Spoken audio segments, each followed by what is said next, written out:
今日咧準備整呢個 fish and chips 啊！整 fish and chips 之前咧，第一樣嘢我要準備嘅咧就係準備個炸魚嗰個脆漿嗰個bear batter。咁就要用嘅材料非常簡單，咁啊有呢一個自發粉啦，你可以用普通麵粉加呢一個 baking powder 㗎，但係我懶啊，有自發粉算啦。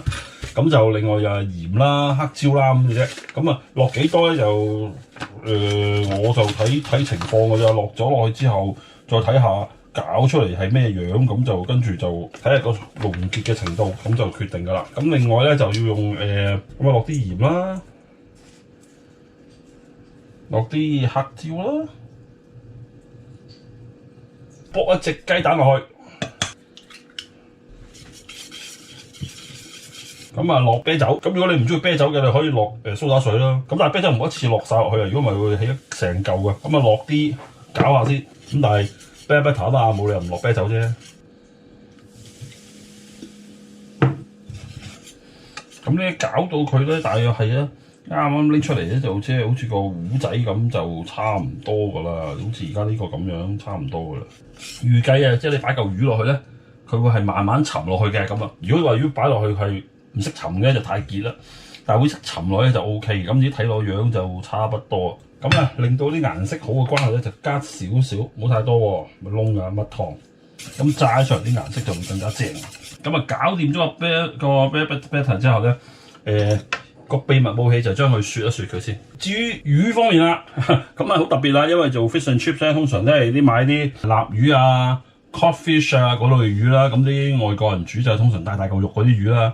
嗰啲魚我哋香港其實難買嘅，相對嚟講，通常買到啲魚都唔係咁大條。如果買到大條可以起肉嘅咧，其實都好貴。早排我有啲靈感咧，就上次見過啲外國人咧就捉嗰啲喺河度捉嗰啲 snake head fish 啊，即係生魚咧，就起肉我嚟做魚扒喎。咁我都試過一次，相當好食。既然係咁，就不如買生魚啦。咁今次我又買生魚翻嚟起肉就做 fish and chips 啊。生魚佢叫做 snake head fish 啊，咁呢個樣啊真係有啲似蛇嘅，你睇個樣，即係。據我屋企嘅生物學專家，即係我仔講咧，應該呢啲魚佢係扮蛇咯，咁所以佢整到個樣好似蛇咁啊，匿喺啲河裏邊就驚俾人食啊嘛，咁啊扮蛇就喺度即係裝假狗咯，嚇鬼咯，咁所以個樣啊幾似嘅咁。生魚我哋好少會，即係我哋中國人啊，香港人就多數生魚就係煲湯啦，或者我嚟起肉我嚟炒啦，又或者係我嚟做呢一個。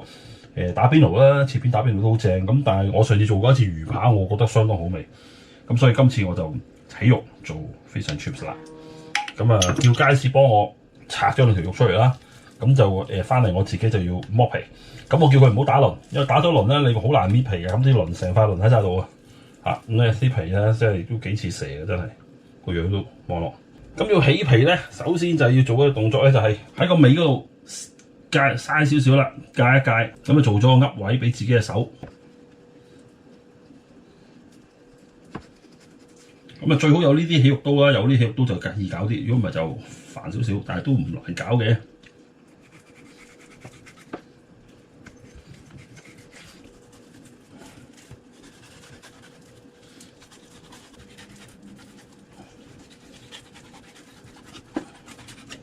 肉就起晒出嚟啦，咁但係咧佢中間呢度有啲骨㗎，咁所以咧都仲要做少少功夫。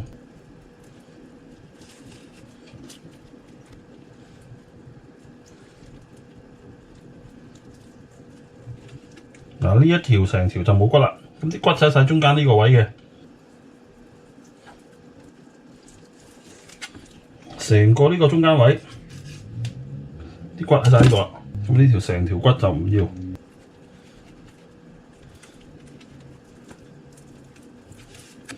將中間呢個咁樣攞走佢，咁咧就冇晒骨啦。咁都好大條喎，咁啊於是乎咧一開二啦。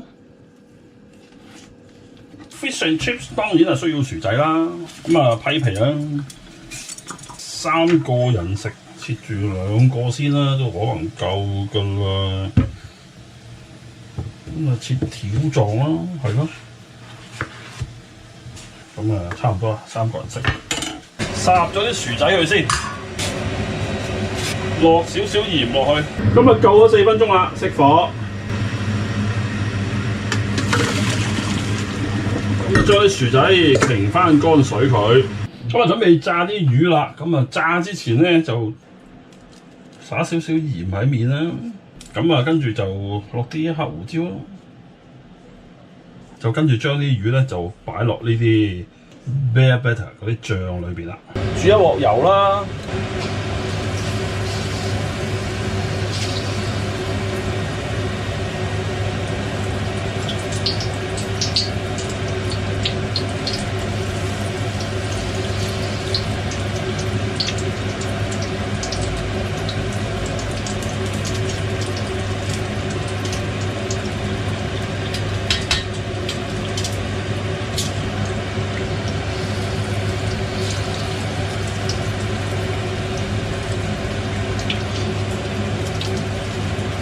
炸到佢金黃色咧就 OK 㗎啦。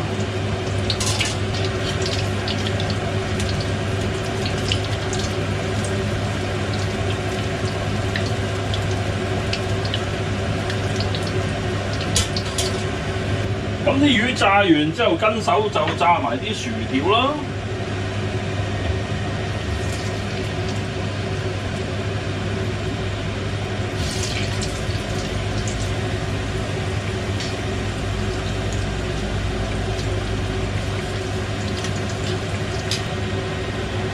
咁啲薯條炸到金黃色咧就 OK 啦，可以撈佢出嚟㗎啦。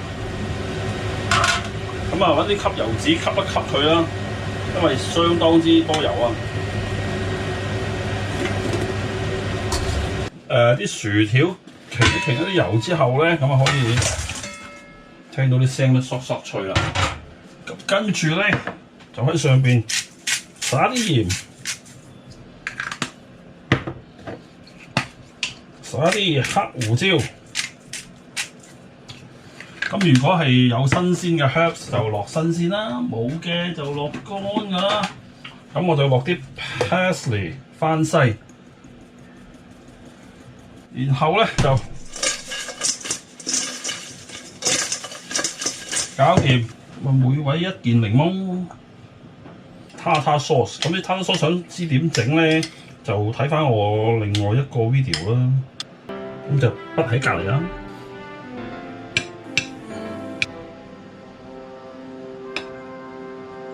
咁啊上台啦。